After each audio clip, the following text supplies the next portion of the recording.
Fala, conspiradores, eu sou a Paty. Eu sou a Berta. Eu sou a Tassi. Uhul! Juntas nós somos o Pode Conspirar. E hoje a gente vai falar, né, igual o spoiler que a gente já tinha dado lá no Insta, de um tema relacionado à música, né? E aqui o nosso fundo, né, já deu a dica. Hoje a gente vai falar um pouquinho sobre a morte do Kurt Cobain e as teorias teorias da circulação. É ótimo. Teorias da conspiração. Sobre esse assunto. Olha aí, ó. Olha aí, ó. Isso daí já é um viés de confirmação da Patrícia, que ela acredita de que o Kurt Cobain tá vivo. Então é a teoria da circulação do Kurt Cobain. Está circulando por aí, teoria da circulação, tudo está interligado.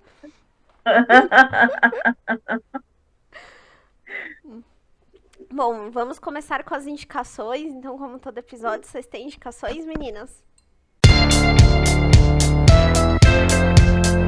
Bem, Então, não tenho, não. eu não tenho. Assim, eu vi que tem um livro que conta sobre a história do Kurt Cobain, enfim. Mas agora até me fugiu o nome. Eu Peraí, não eu vou tenho uma indicar indicação. porque eu não li. Então, eu não sei se é bom ou se é ruim. Bom, eu Peraí. tenho uma indicação que tá bem relacionada aqui ao episódio, né? Mas assim, nem todo mundo conhece Nirvana, né? Principalmente talvez quem são os mais jovens aí, talvez não conheçam Nirvana. Então a minha indicação é o Nevermind, que é o álbum que tornou o Nirvana conhecido aí no mundo todo, né? Que foi que lançou aí a carreira, lançou mesmo internacionalmente, né?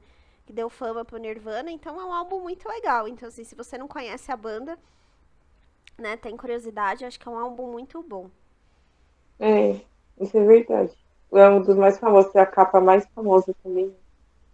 Daquele bebezinho nadando. Eu quero indicar uma coisa que não tem nada a ver, mas tem a ver. Que na realidade é o novo Batman, o The Batman, do Robert Pattinson. Porque o personagem Batman, interpretado pelo Robert Pattinson, ele é inspirado no Kurt Cobain. Nossa, sério? Então tem. Aham. Ah, eu não sabia. Todos os trejeitos, as interpretações do Robert Pattinson são espelhados no Kurt Cobain. E tem bastante referências no filme sobre a Nirvana. Então, assistam o filme é muito bom mesmo. Então, Ah, meu. Então, eu vou indicar aqui, ó, gente. Tipo assim, existem muitas bandas que se inspiraram no Nirvana, mas tem uma banda, inclusive eu até gostava muito de ouvir também, que eles têm uma inspiração muito grande, assim, a maior influência deles é o próprio Nirvana mesmo. Só que é uma banda já mais, assim, dos anos 2000 ali, o Seether, não sei se o pessoal já ouviu falar, mas o som deles é totalmente assim, tem como influências do Nirvana, lembra muito, inclusive até acho que a própria voz do vocalista do Cider lembra a voz também do Kurt Cobain. Então acho que eu posso indicar essa banda para vocês ouvirem, né? Pelo menos eu gosto de algumas músicas, fez parte da minha adolescência.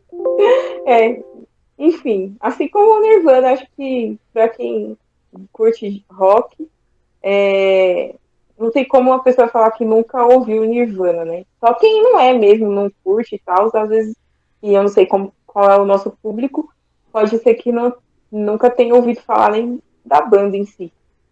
Mas é isso. Bom, vamos pro tema. Quem quer começar? cadê a Tassiane com um resumo da introdução? Com o resumo da biografia. Ai, gente, eu vou falar bem breve, assim, porque eu não vou ficar falando toda a história lá do Kurt Cobain, essas coisas assim, né? Ele é um dos fundadores do Nirvana, obviamente. Bem, o Nirvana ele surgiu ali no final da década de 80, em 87 mais ou menos, né?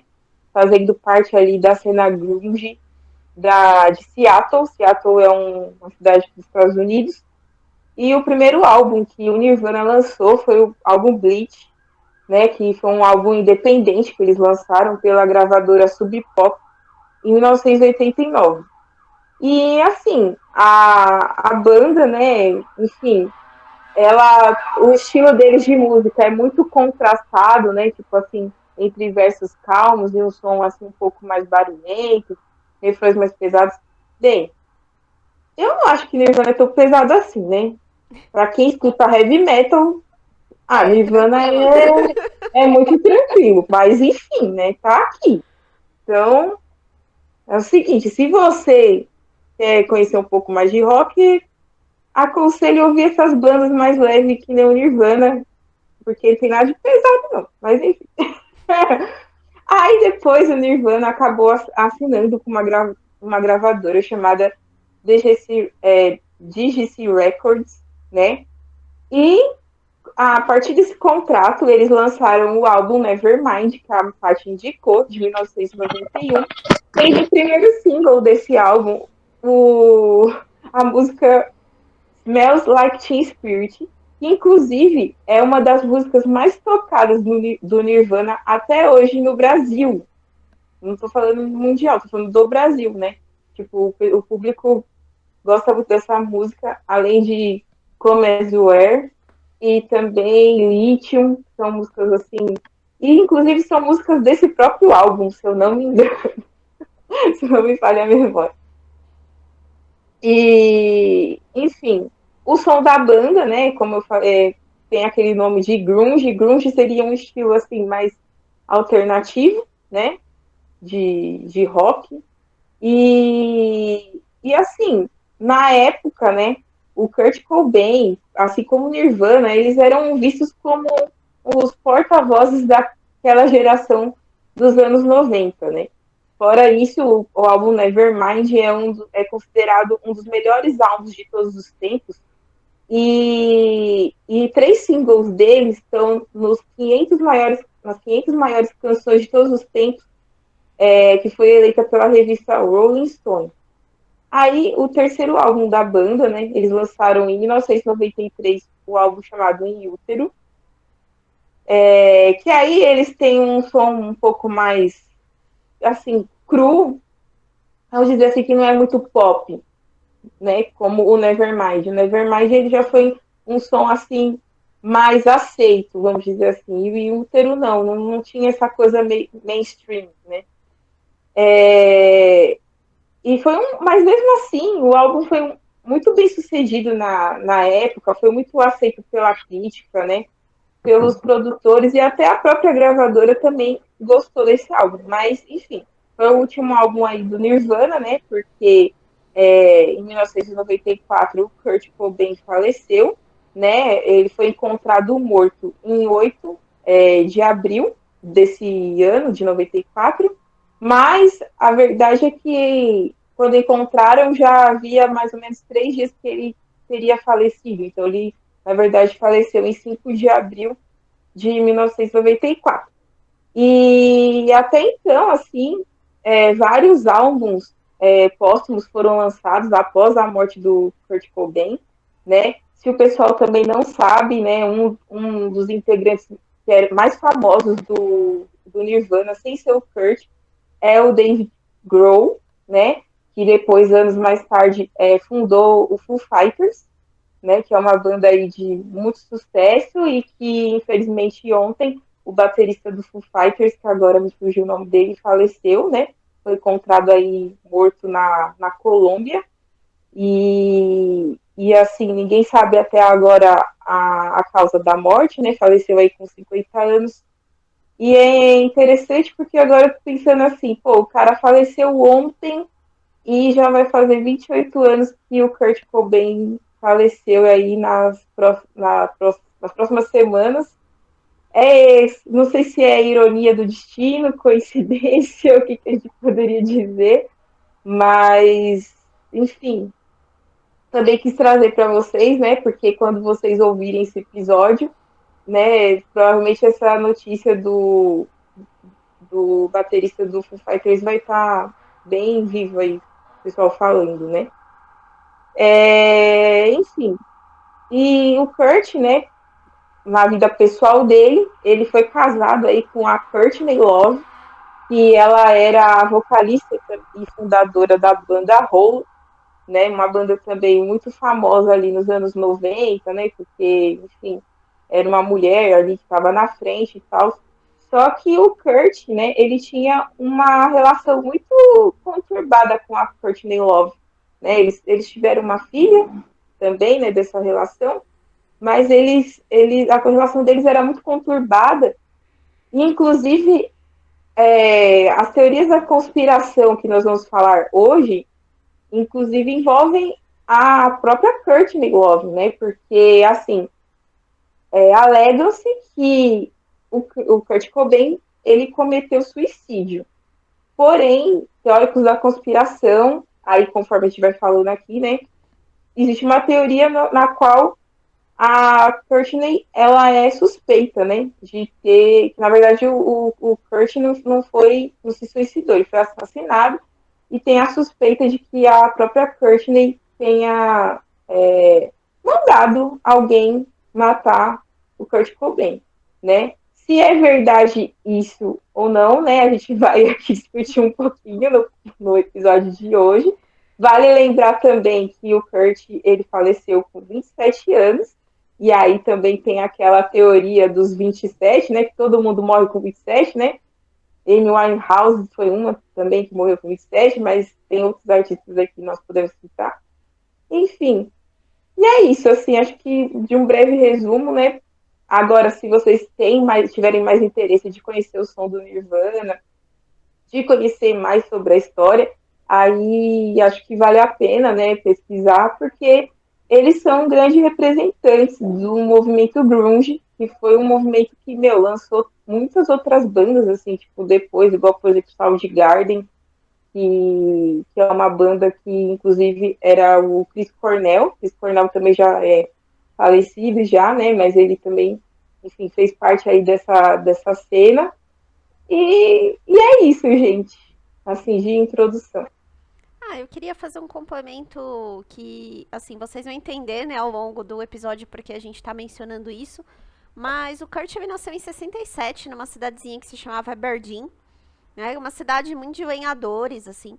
E já desde muito cedo ele já não se identificava muito com aquele ambiente, porque ele já sempre foi uma pessoa mais sensível, então os relatos, né, da família, tal, é que ele sempre teve dificuldade de se adaptar. Mas isso tudo piorou quando os pais dele se separaram, quando ele tinha mais ou menos uns 7 anos de idade. E a partir daí, com o divórcio dos pais dele, ele começou a desenvolver uma dor de estômago crônica que acompanhou ele aí pela vida toda, né? E isso vai ser relevante ao longo aqui do episódio. E ele começou a ter problemas de comportamento e aos 15 anos ele foi expulso de casa, né?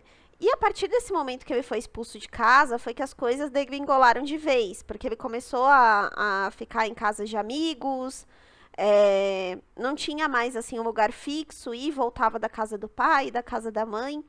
Então isso tudo ao longo da vida dele foi muito difícil, né, para que ele conseguisse lidar.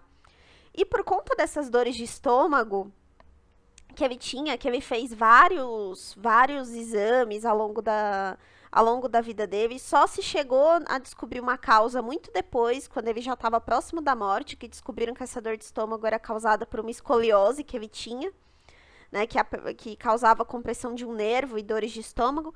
Ele alega, né, que se tornou viciado em heroína para conseguir lidar com essas dores, que impediam que ele tivesse uma vida normal, né? E aí, quando ele conheceu a Courtney, também lá em 91, ela também já admitiu em várias entrevistas que também usava heroína. Então, o ambiente ali do Kurt já era bem complicado, né? Ao longo aqui do episódio, quando a gente comentar, vocês vão entender porque isso é relevante, né? Da gente estar comentando.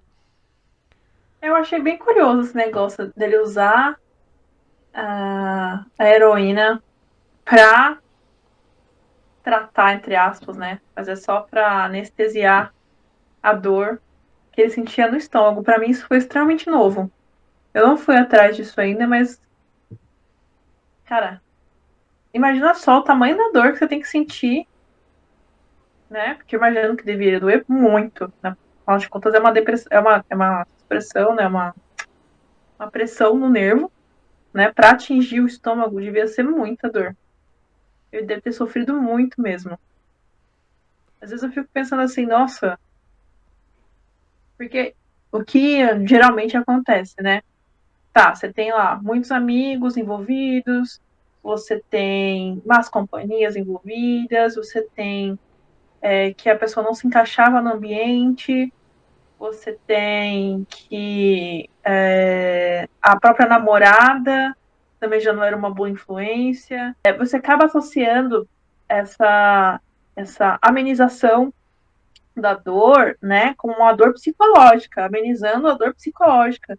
Mas nesse caso em específico, eu achei bem curioso ele querer sanar uma dor física, né? É bem peculiar. Eu achei muito peculiar.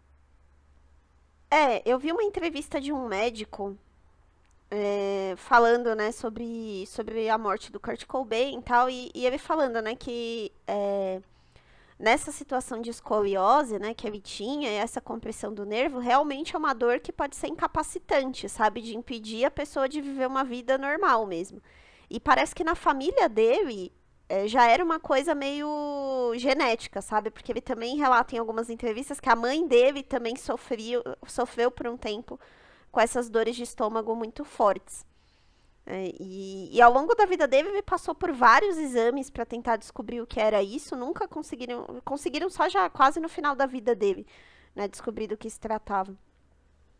Bom, gente, então assim, eu acho que uma coisa que vale a pena a gente mencionar também assim, acho que a gente pode falar um pouquinho dos dias anteriores aí à morte do Kurt, que explicam muita coisa, né? Então, o Kurt ele já vinha, assim, de um período, principalmente depois do Nevermind, que eles estouraram, né? Eles se tornaram uma banda super conhecida. Foi aí que ele começou a ganhar dinheiro, realmente, com a música. E ele conheceu a Courtney mais ou menos aí na mesma época. Eles começaram a namorar em 91, um pouco antes da banda começar a estourar. Nas entrevistas, quando você lê, e uma das coisas que fomenta muito falar que a Courtney está envolvida, é que aparentemente existia meio que uma rivalidade entre os dois. Apesar de eles serem um casal, a Courtney sempre se preocupou muito que a banda que ela tinha, o Hole, não ficasse atrás do Nirvana. Né? Uma das coisas que eu achei bem interessante é que quando ela foi. Eles estavam procurando gravadoras, né, que queriam assinar com a banda dela. E várias pessoas falam que ela sempre teve um comportamento muito difícil. A própria Madonna, numa entrevista, fala que a gravadora dela ia assinar com a Courtney, mas ela desistiu porque ela abriu detalhes da negociação em uma entrevista e aí a Madonna voltou atrás, não quis mais. E aí ela acabou assinando com a Geffen Records, que era a mesma gravadora do Nirvana. Só que as entrevistas das pessoas que conviviam com eles falam que ela fez questão de que o acordo dela fosse maior do que o do Kurt Cobain com o Nirvana. Que ela fez questão de saber qual era o contrato do Nirvana com a gravadora para que o dela fosse maior. Então, algumas pessoas falam que era um relacionamento meio disfuncional, porque apesar deles serem um casal, e aí você pensar que né, não deveria existir esse tipo de competição entre eles, mas parece que a Courtney ela sempre foi muito preocupada em não ficar ofuscada pelo Kurt Cobain e ter tanto ou mais sucesso quanto ele.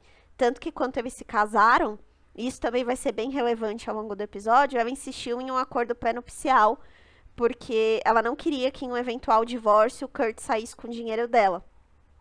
Então foi aí uma insistência dela, né, para fazer esse acordo. Ela tinha muita preocupação com isso, com fama, tal. E o Kurt, apesar dele também, lógico, querer ganhar dinheiro, quem não quer ganhar dinheiro, mas parece que ele não era muito ligado nessa coisa do rockstar, sabe? Isso incomodava ele. Tanto que em algumas entrevistas falam que uma das músicas famosas do Nirvana, que se chama Polly, ele fez em homenagem a uma menina que foi vítima de sequestro, né? E ela conseguiu escapar, ele fez em homenagem a ela.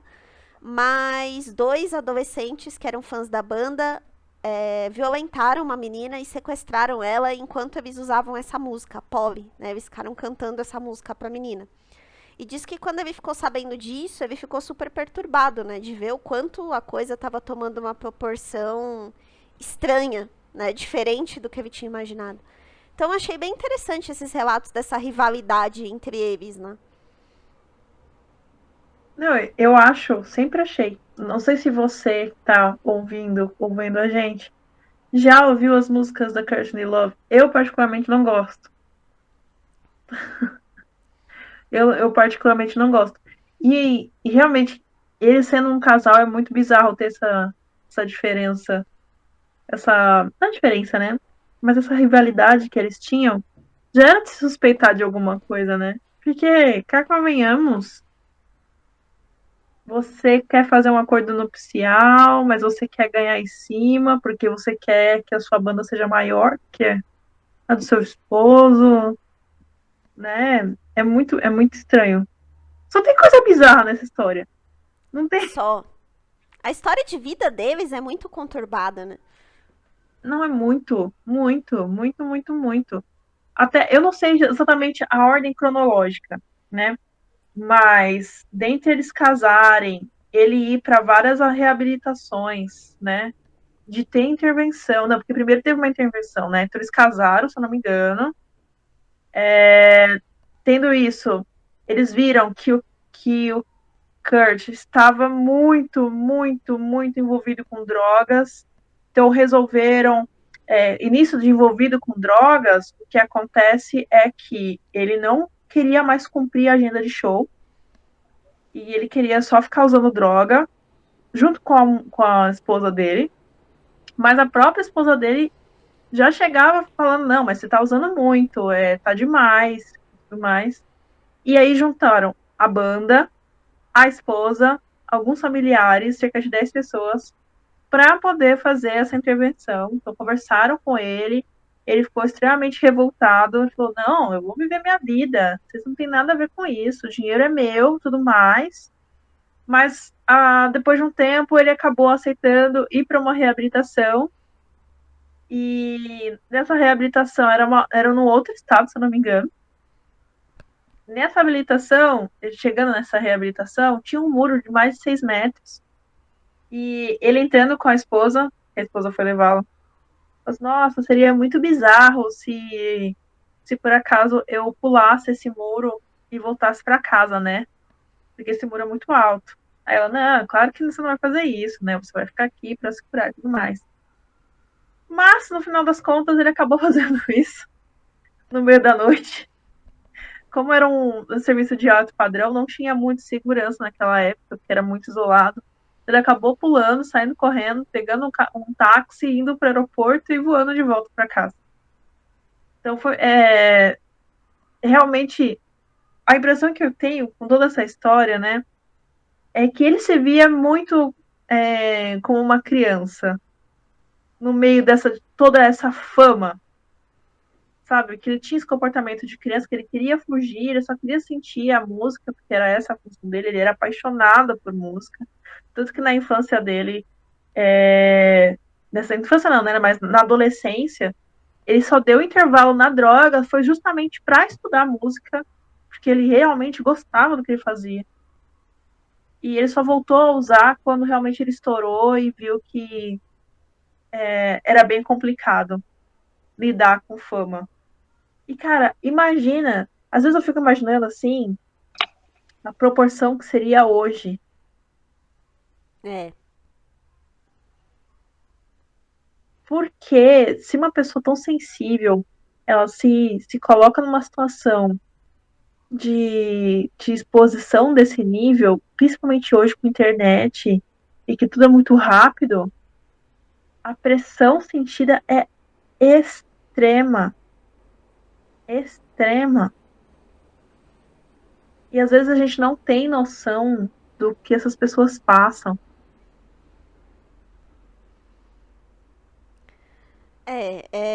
E você falou uma coisa que é bem real, assim. Eu acho que foi isso mesmo, a pressão, o que ele começou a sentir, né, ao longo do tempo com a fama.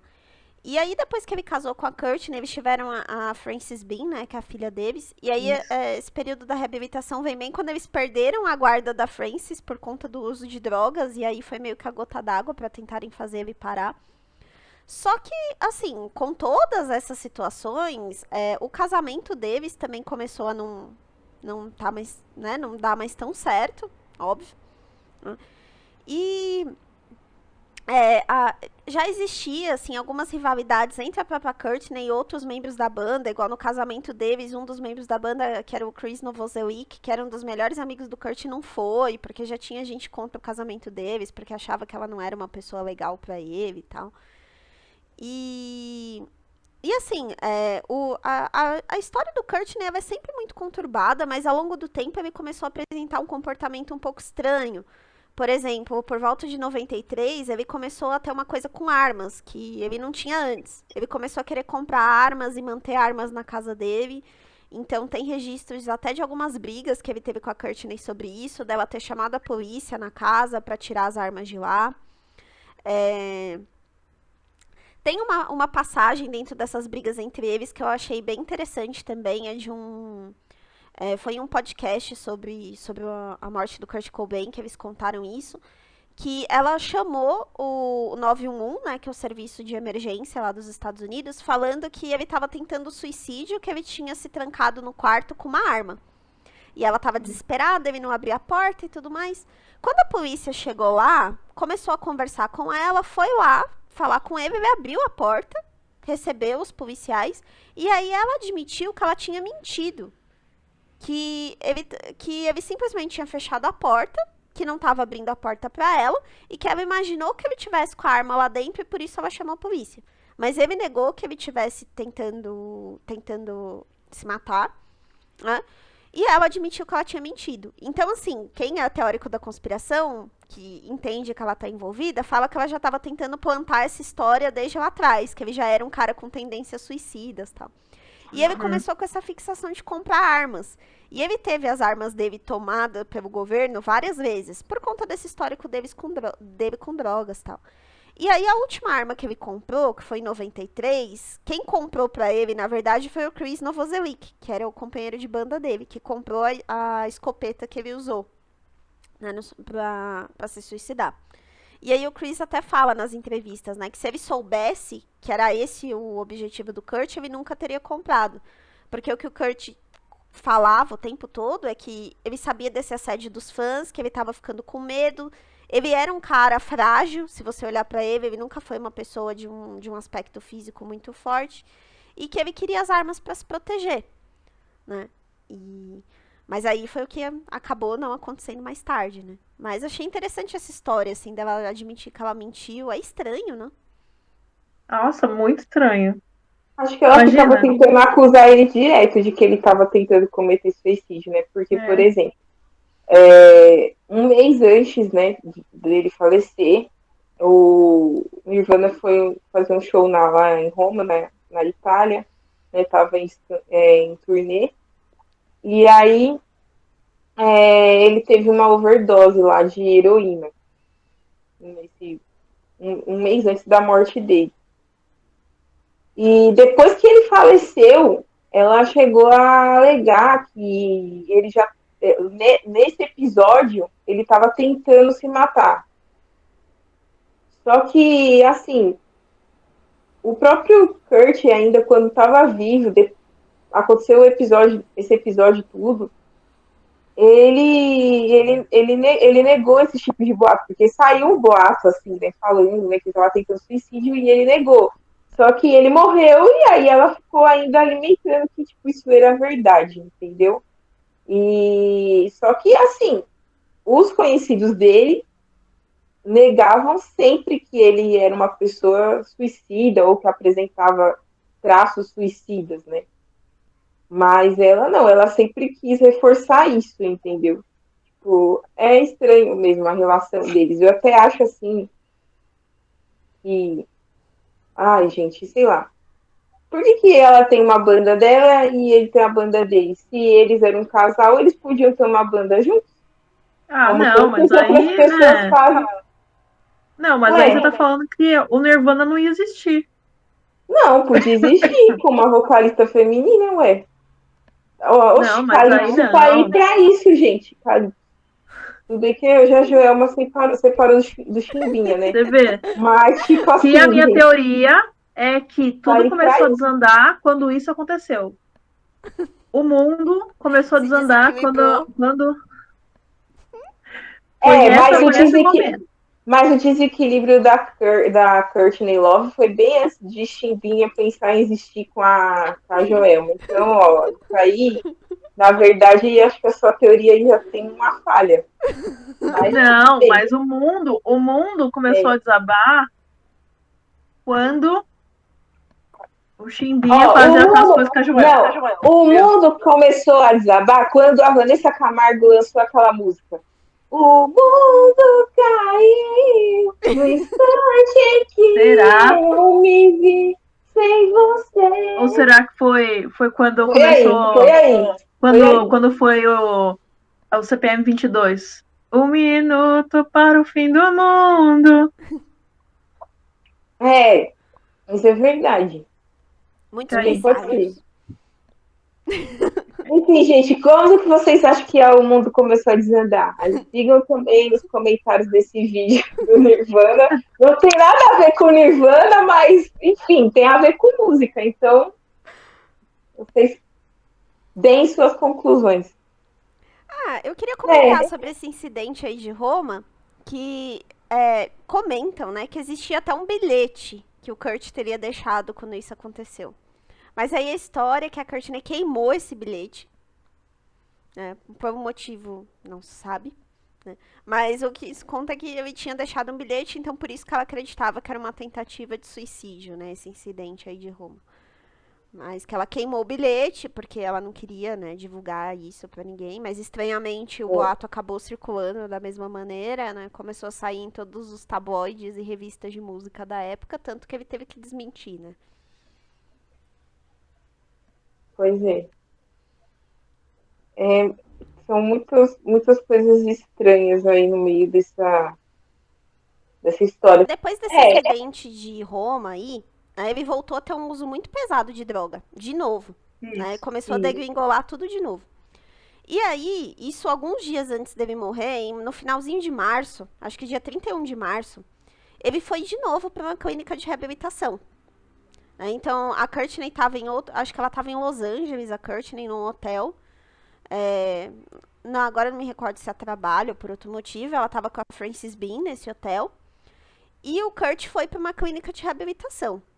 Só que, assim como tinha acontecido na primeira vez, que ele caiu fora da clínica de reabilitação e sumiu, aconteceu a mesma coisa. Ele disse que saiu para fumar um cigarro e fugiu. Tipo, pulou o muro da clínica e caiu fora.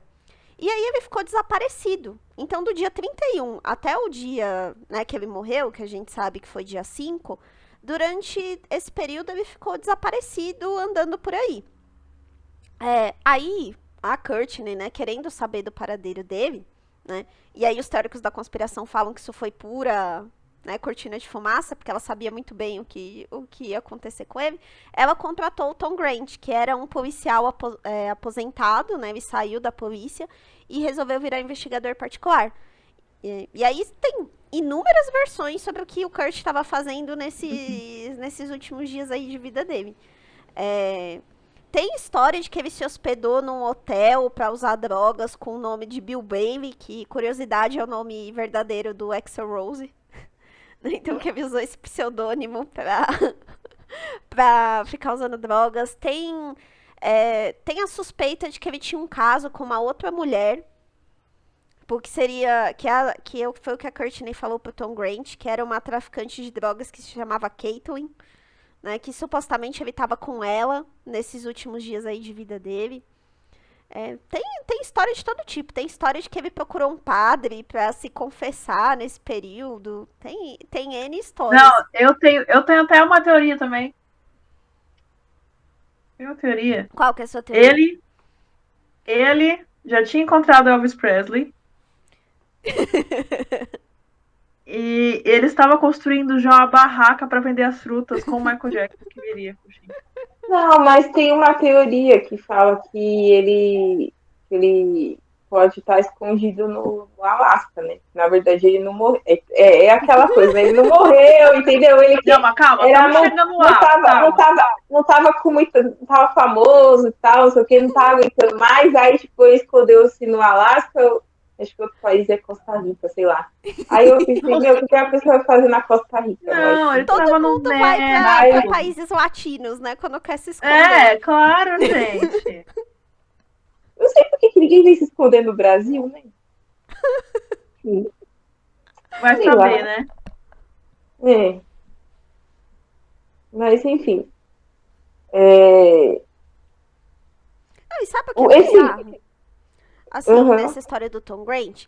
Porque, assim, ele é um detetive, né? Então, assim, ele ficou na cola do Kurt Cobain.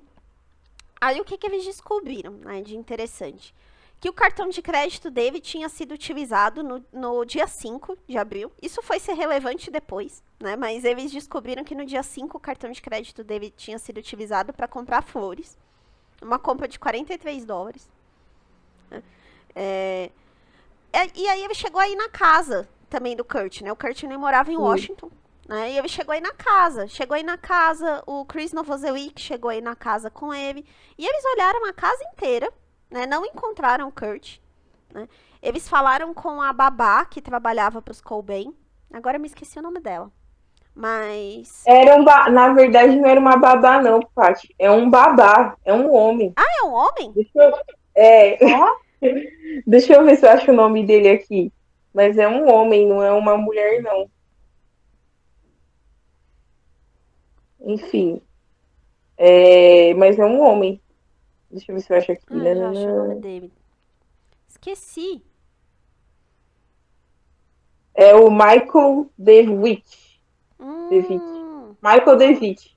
Ele era um babá, um homem, que prestava serviços ao casal. E aí ele relatou para a polícia que tinha encontrado com um roqueiro lá no local onde ele foi encontrado, né? Após ele escapar da clínica de reabilitação, mas que não tinha notado nada de estranho no Kurt, né? O que eu também achei interessante dessa história é que, assim, o Grant lá realmente foi na casa, tudo, revirou tudo, exceto um cômodo. Né? Teve um cômodo lá que era justamente onde estava o Kurt, né?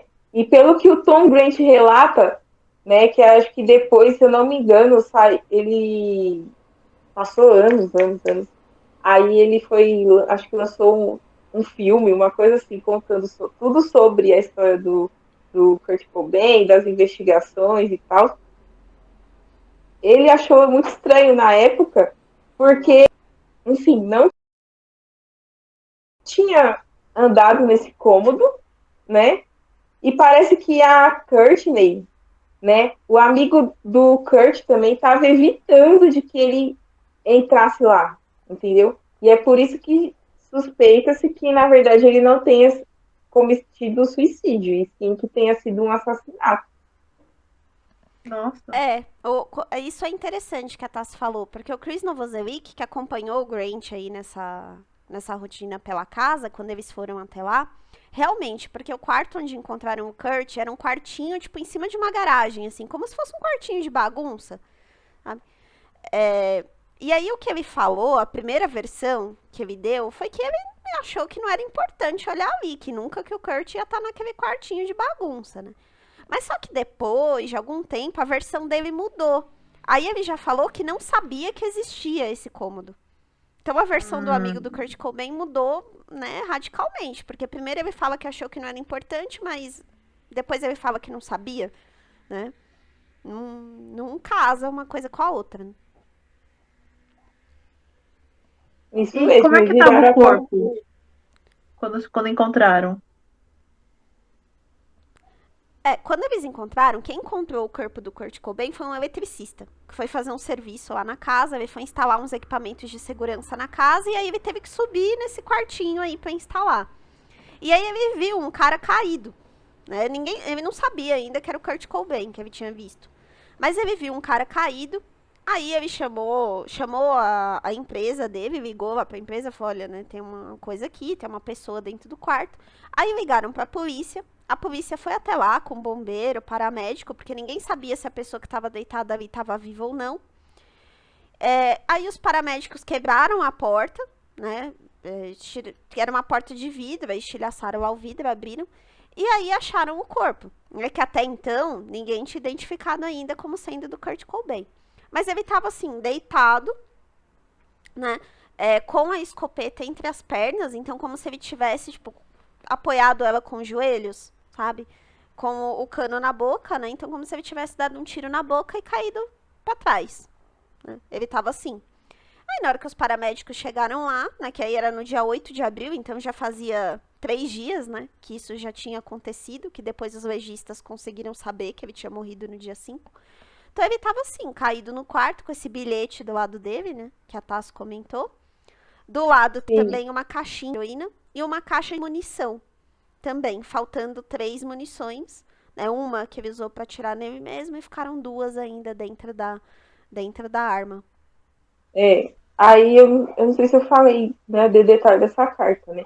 Mas assim, o que é estranho dessa carta é porque tem 2 caligrafias diferentes, né? Uma parte da carta é o Kurt falando, é a letra dele, né? Pelo menos falam que é a letra dele, mas ele não falava nada de negócio de suicídio, e depois o resto da carta já muda a caligrafia, e aí já fala de, enfim, pontos que dão a entender que ele iria se suicidar, entendeu? Isso é uma coisa também muito estranha. Além disso, outro ponto que é estranho é a questão da arma.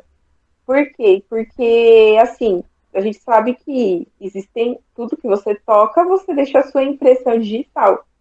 E essa arma não tinha nenhuma impressão digital, né? Só que isso aí só foi checado um mês depois do assassinato do assassinato. Eu tô falando que ele foi assassinado.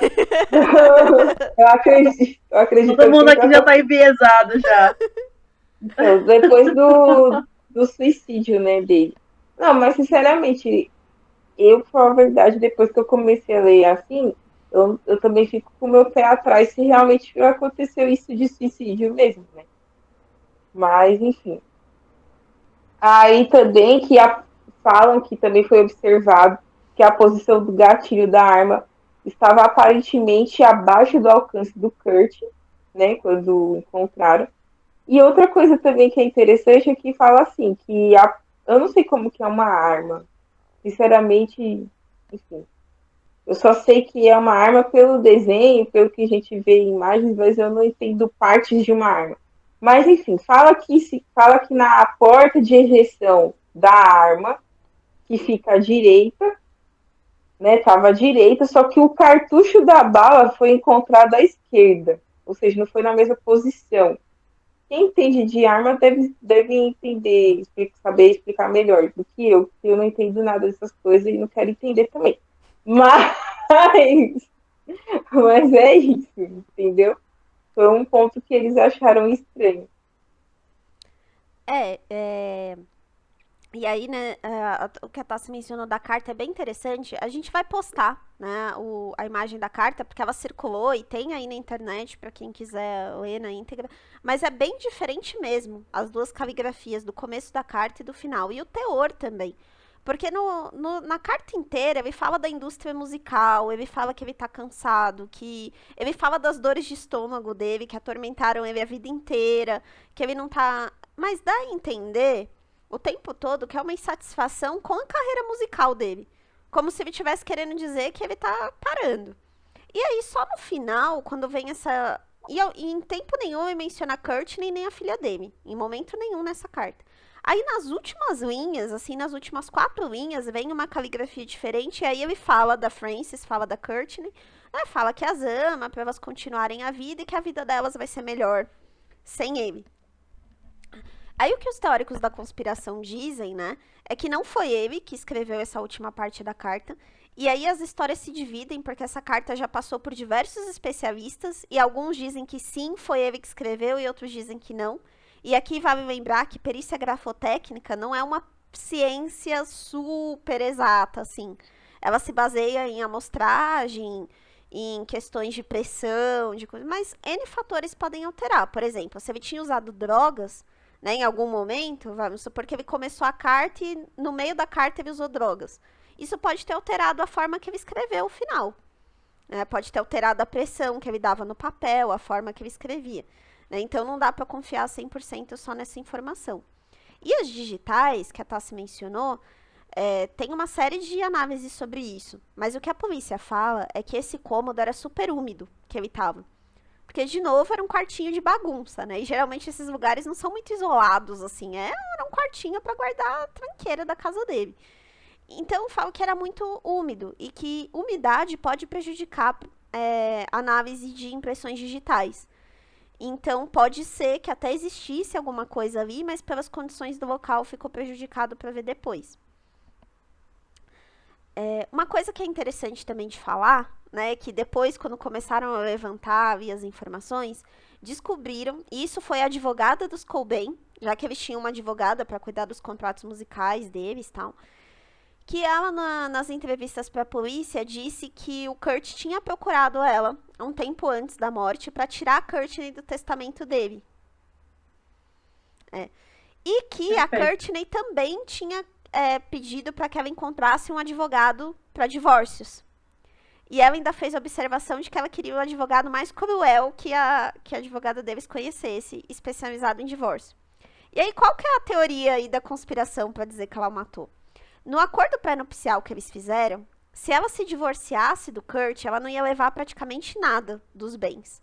Mas se ele morresse, ela ficaria com os bens normal, como se fosse herdeira dele. E essa versão do Kurt, sem a Courtney no testamento, nunca foi assinada. Ele morreu antes de ter assinado essa versão. Já estava redigida, tudo, mas ele morreu antes. Então, ela acabou herdando tudo. Então, o que os teóricos da conspiração falam é que ele valia para ela muito mais morto do que vivo. É que é algo que pode ter motivado um possível assassinato dele. Uma coisa que eu ia falar também é o seguinte. Eu não sei, na pesquisa de vocês acharam que o amigo que foi revistar lá a casa com o Grant o da banda lá, eu esqueci o nome agora, novo. O Novoselic?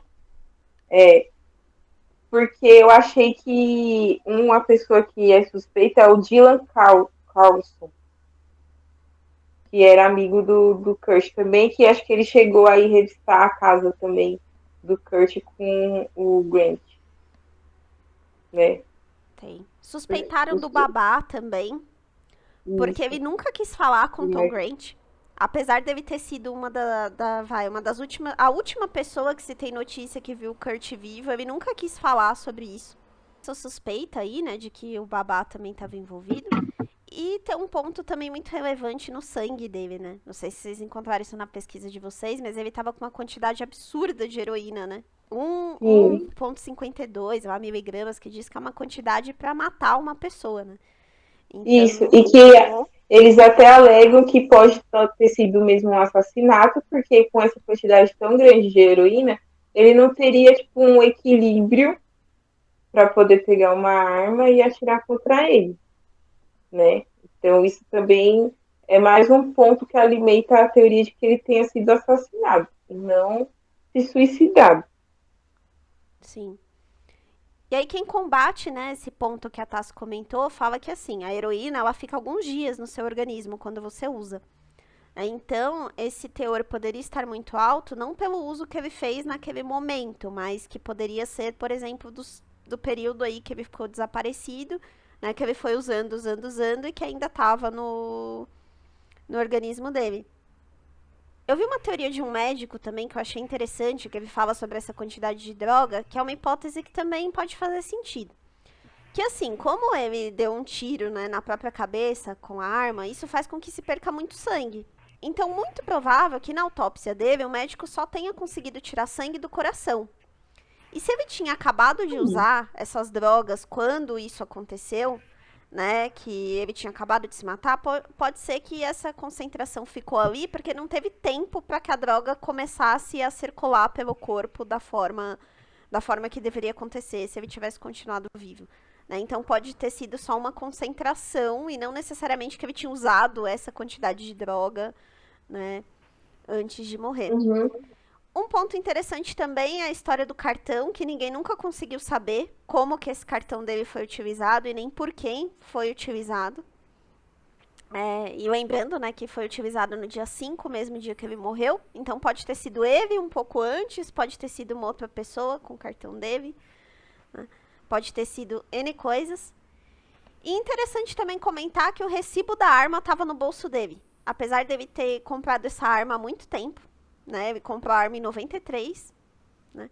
Mas o recibo da arma, né, em nome lá do Chris Novoselic, estava no bolso dele, o que também não é muito comum, né? E aí o que os teóricos da conspiração falam é que pode ter sido alguém tentando incriminar o Chris, né? Pelo assassinato, deixou o recibo no casaco do Kurt, para deixar bem claro que a arma estava em nome dele, né?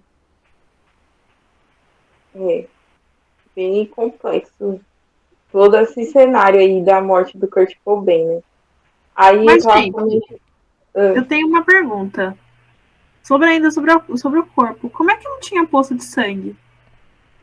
Tinha, tava atrás da cabeça, que tinha um coisa de sangue. Então, mas não era uma poça, né? Eu não lembro se eu vi esse detalhe, se era ou não era. Também não vi. Então, Não pelo que era? eu vi, é que não era uma poça. Ah, se não era, é estranho. Fica aí. Joguei pro universo. Fica aí. Não foi uma poça. Se não era, é bem estranho. Então. É estranho mesmo.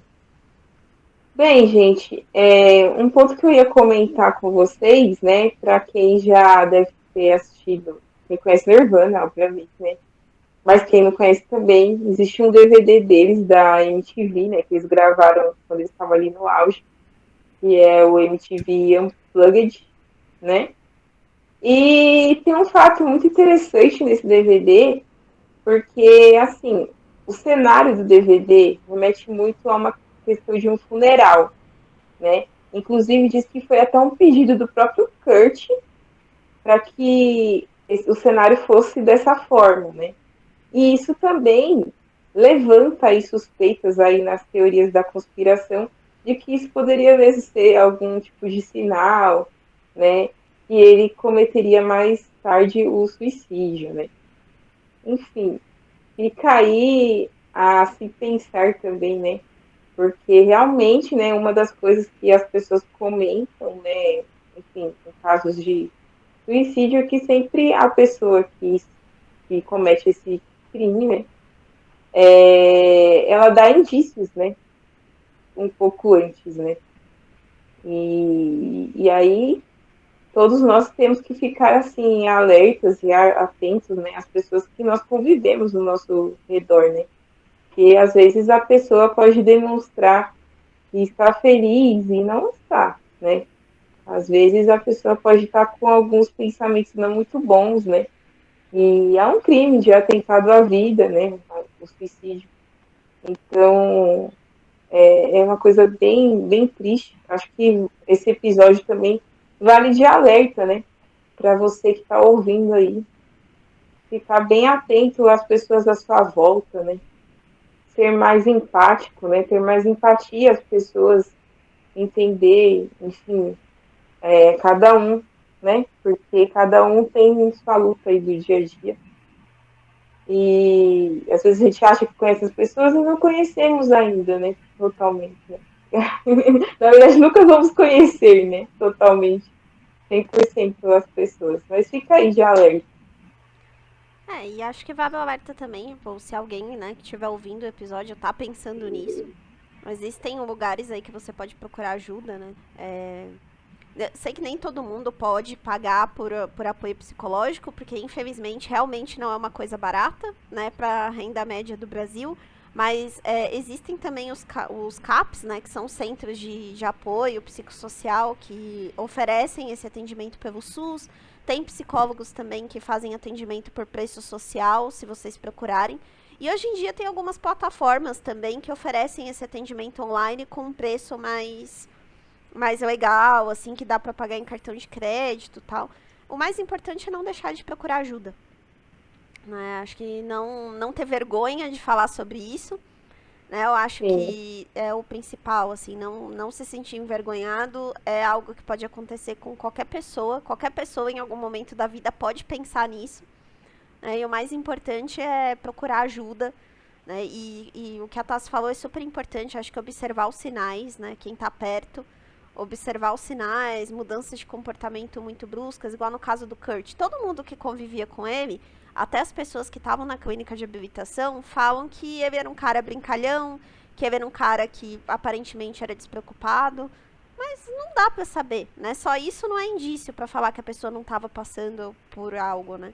E se você olhar pra história de vida dele, um suicídio também não é improvável, né? Com as coisas que ele já tinha Sim. feito, o próprio uso de drogas, da forma que ele fazia, já era meio autodestrutivo, né?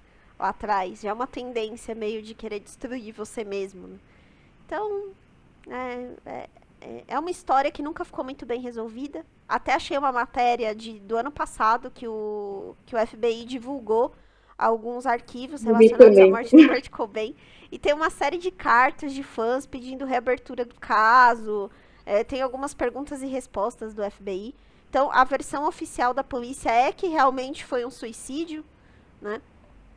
Mas tem todas essas contradições aí que a gente comentou, e as duas versões têm pontos que fazem sentido, né? Tanto a versão de que ele se Sim. suicidou, como a versão de que ele foi assassinado. A gente nunca vai saber a verdade, eu acho que o ponto é esse, né? Uma história que a gente nunca vai saber. Aí o que realmente aconteceu, o que fez ele entrar pro clube dos 27, né? Igual a Tassi comentou lá no começo. Amy Winehouse, Jimi Hendrix, Janis Joplin, todos com 27 anos. Que também falam que é porque eles podem ter feito algum pacto, né? Ah, tem Illuminati, essa essas história, coisas né? assim. Tem isso também, que é com 27 anos, porque eles podem ter feito algum tipo de pacto. Aquela coisa de, de oferta, né? Oferta Uhum. e Vender a alma, né? demanda. Isso mesmo. Então, gente, aí também já, enfim, fica aí, né? A deixa, tem pra gente pensar. Eu, particularmente, vendo toda essa história, eu acho que ele pode ter sido assassinado, né? Mas realmente a gente nunca vai saber. Mas agora a gente precisa discutir, né? As teorias. Vamos discutir. Bom, primeiro a que a gente já tá falando aqui faz muito tempo, né? Que a Courtney Love é uma suspeita de ter cometido esse homicídio como mandante do crime, né? Ela contratou um ex-lutador de luta livre, se não me engano, não foi? Não sei se vocês chegaram a ver. Tem um vídeo na internet de uma TV local que foi entrevistar esse cara, e esse cara alegou que ele era um ex-lutador de MMA ou luta livre, eu não lembro, acho que luta livre. Um ex-lutador de luta livre que teoricamente teria sido contratado pela Courtney Love para matar o Kurt Cobain. Então ela foi até lá e ofereceu dinheiro para ele para matar. E ele afirmou isso durante a entrevista. Tem essa entrevista disponível, então a gente vai colocar aqui embaixo para vocês. Só que ele falou que ele não aceitou esse dinheiro, não aceitou que ele não faria isso, e que ele indicaria pessoas que eram capazes de fazer tal ato. E, curiosamente, tempos depois, ele foi morto atropelado. Coincidência. Estranho. Estranho. É o mínimo que se pode falar que é estranho. Né? Eu acho que ter motivos para ele ter sido assassinado, com certeza. Toda vez que você tem muita grana envolvida, você tem motivos para ter um assassinato. Sabe? Mas eu também acho muito plausível que ele tenha cometido suicídio. Pelo histórico que ele tem, e assim, o próprio uso de drogas, da forma que ele fazia, pra mim, é uma forma de suicídio. Sabe? Apesar de não ser algo imediato, é uma forma da pessoa tentar se desligar da realidade dela e aos poucos. Mas uma coisa que eu acho muito interessante é que o próprio Tom Grant, o cara que a Courtney contratou, acredita que o Kurt foi assassinado. Sim. Então, Ele é um dos caras que acredita que ele foi assassinado. Assim, ele fala que o comportamento dela era muito estranho para uma pessoa que o marido estava desaparecido. Que assim, não parecia, sabe? Ele fala que o jeito dela falar era estranho, que ele achou muito estranho não terem mostrado esse cômodo da casa para ele. Né? E aí depois vira essa versão, eu não sabia que o cômodo existia, primeiro não achou importante, depois não sabia que existia.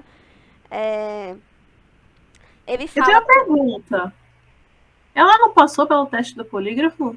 que eu saiba, não encontrei em lugar nenhum falando do... Agora esse cara da versão que ela procurou ele pra matar, passou por um polígrafo, né?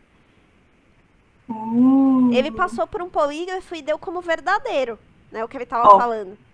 Só que aí, de novo, né, gente, polígrafo não é uma das coisas mais confiáveis do mundo, né? Ele demonstra mais o seu sentimento em relação àquilo que você tá falando, né, do que se ele acreditasse muito, ou se fosse uma pessoa que conseguisse se controlar muito bem, dá pra você enganar um polígrafo.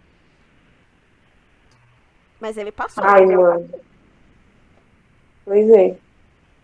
Eu só sei que ela herdou tudo, inclusive os direitos do Nirvana. Ela herdou a grande maioria dos direitos do Nirvana. E pra mim isso já é mais que motivo suficiente.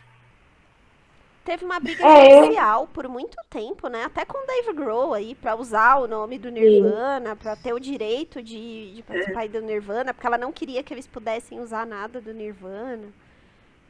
Isso não faz o menor sentido, né? Eu particularmente também não gosto muito da Courtney. Eu acho ela muito estranha. Sei lá. Fora que aquela banda dela é horrível, né, gente? Então, eu não gosto da música. Vamos combinar que a banda dela é horrível. Aquelas músicas eram muito ruins. Acho que por isso que ela nem fez sucesso, nem nada. Enfim. Falam que ela sempre teve um perfil, assim, muito de querer realmente a coisa do rockstar, de querer a fama e tal, né? Uma coisa que pelo menos aparentemente, do que você lê das entrevistas, não era muito a praia do Kurt Cobain, né? Então, quem conhece os dois, fala que era algo que os dois também não combinavam muito, que ela gostava mais dessa coisa de ostentação, de tal, e que ele já era um cara mais low profile, sabe? Quero ficar na minha, vou fazer a música aqui, e beleza, mas não quero, tipo, ficar aparecendo. Ele metia o pau nessas revistas de música, sabe? Tipo Rolling Stone e tal, não sei o quê. Ele falava que era uma revista corporativa, né? Então, ele sempre teve muitas críticas, assim, indústria da música. A própria forma que tentaram vender o Nirvana depois do Nevermind, igual a Tassi comentou, que o Nevermind era mais comercial. E aí, depois do Nevermind, vem outros discos mais, assim, com umas músicas que não tinham intenção nenhuma de ser comercial. E dizem que isso tudo vinha do Kurt, né? Ele não queria ter essa... Não queria ser uma banda vendável, né? Ele queria fazer a música que ele gostava. Ele não estava muito preocupado se ele ia vender muitos discos ou não, né? Isso é uma estratégia que muita gente usa hoje também, né? Sim. Se a gente parar pra pensar. Não, na verdade, muitas bandas, elas rompem, né? Saem membros de uma banda, enfim, ou a banda acaba, sei lá. Justamente por causa desse conflito, né? Porque tem artista que ele trabalha, ele não está preocupado com o que ele vai ganhar fazendo a arte dele. Ele simplesmente quer fazer arte. Se as pessoas vão gostar ou não vão gostar, para ele é irrelevante. Já tem outros não, que já se preocupam mais assim com a questão de não, a gente tem que atingir mais público, né? Porque a gente vai fazer mais show, porque tal, a gente vai estar sempre ali nos holofotes e tal, assim. Então, isso são conflitos que acontecem muito em bandas, né? Não foi um conflito que aconteceu no Nirvana em si, mas é engraçado, né? Porque é um conflito que tinha entre um casal de músicos, né? Se fosse numa banda, eu diria para você, nossa, isso aí é bem plausível, né? Mas cada um tinha sua carreira, né? Enfim, é meio estranho mesmo. É, e Nossa, uma coisa que eu vi em algumas entrevistas também é que falam que um ponto que começou a incomodar muito ele é que ele ficou muito associado ao consumo de drogas. Né? Principalmente depois que mas ele começou a falar em algumas entrevistas sobre heroína e tal, ele começou a ser cultuado pelos adolescentes pelo consumo de drogas, sabe? E aí uma das coisas que começou a incomodar ele é que isso começou a sair da música pra virar uma pra- outra coisa, sabe? Ele virou símbolo de uma coisa que ele não achava legal, sabe? Que ele não achava que era o que ele queria passar, né, para as pessoas.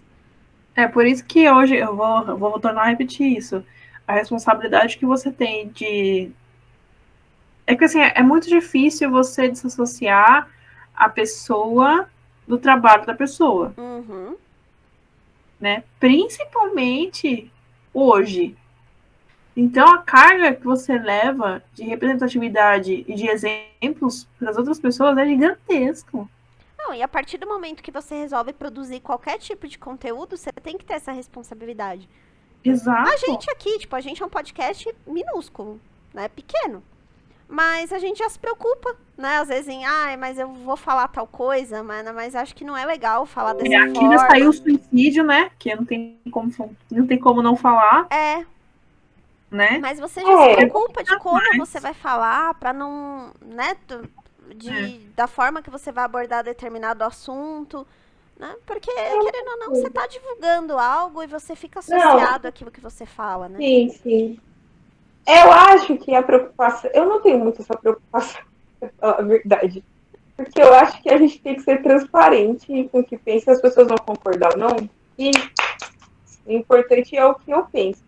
Mas, assim, mas a questão a é que, gente. por exemplo, a gente não pode ficar falando muito, que senão não distribui direito. Acho que também não tem como fazer esse episódio sem falar sobre. Não, mas não tô falando. Não, foi o que eu falei. Esse episódio não tem Não como tem não como. falar, né? É. Não tem como não falar. Agora, ficar falando direto Ah, não, aí. é um problema. É por isso. Não, pra você ver, colocar essa regra da gente não falar essas coisas, não é porque a gente não fala porque a gente não quer assumir o BO. A gente não fala porque colocar uma regra de tão quanto para você ter uma noção do tamanho da responsabilidade que é falar sobre isso. Uhum. Tem caso que, por exemplo, esse episódio que não tem como não falar, né? Mas tem episódio que a gente evita de falar esses termos, evita de falar nome de droga, né? Justamente porque a gente já está vivendo numa sociedade no qual esse tipo de conteúdo é extremamente controlado para não afetar o público, para a gente não ser exemplo, para não ter ligação, né? É uma regra imposta para gente, né? Para você ver o tamanho desse impacto, é gigantesco.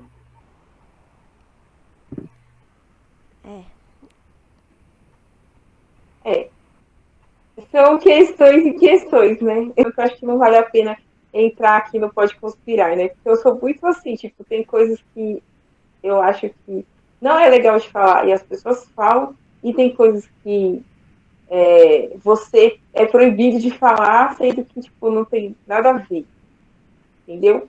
E outras coisas, sim, tem coerência de não falar, como a Hobbs falou aí, tipo, você falar de um nome de uma substância X, lá, aí tudo bem, porque pode despertar um gatilho numa pessoa, isso aí eu concordo.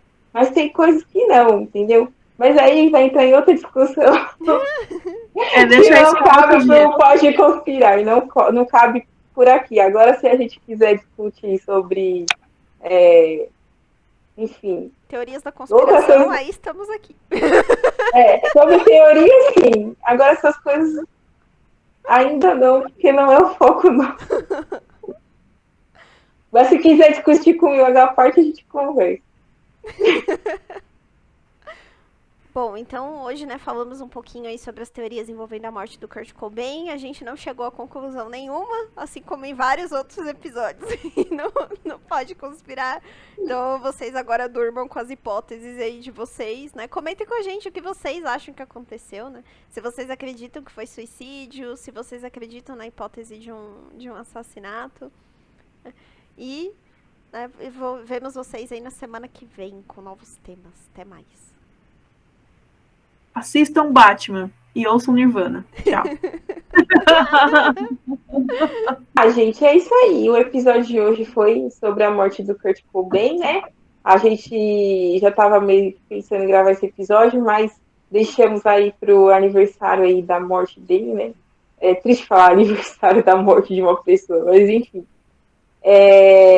Mas é isso, eu espero que vocês tenham gostado, que os fãs do Nirvana que vierem assistir também, que eles gostem, né? Que a gente tenha abordado de uma forma até respeitosa sobre a morte dele, né? E é isso, esperamos vocês no próximo episódio e até mais. Beijos, tchau, tchau. Tchau, tchau. A Roberta foi abduzida.